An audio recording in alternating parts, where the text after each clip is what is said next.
Hi, I'm Matt from the Enterprise Data Sources team, and I'm here today to talk to you about a new enterprise data source, SolarWinds. SolarWinds is a network and infrastructure monitoring platform that provides tools to monitor and manage network performance, server health, and application availability. Let's start by taking a look at the data source configuration page. Once we open up the SolarWinds data source, we can see there are a few required fields. The first one is URL. This would be the URL of your SolarWinds instance. Next, we have username and password.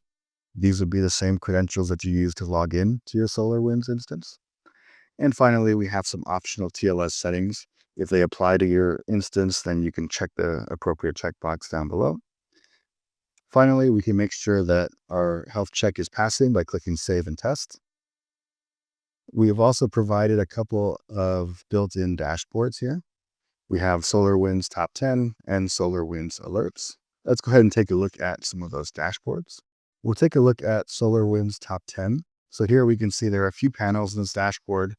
The first one is showing top 10 volumes by space used. We can click on the edit button and kind of get a little more information about how we created this dashboard.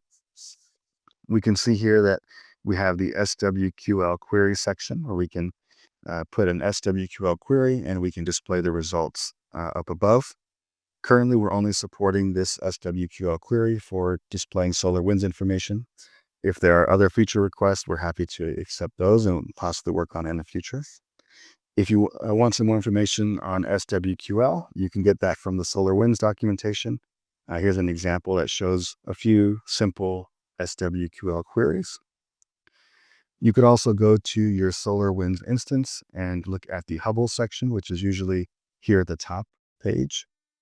And once you click that, it shows a few different queries that you've ran on your instance, so you can use that as a starting point.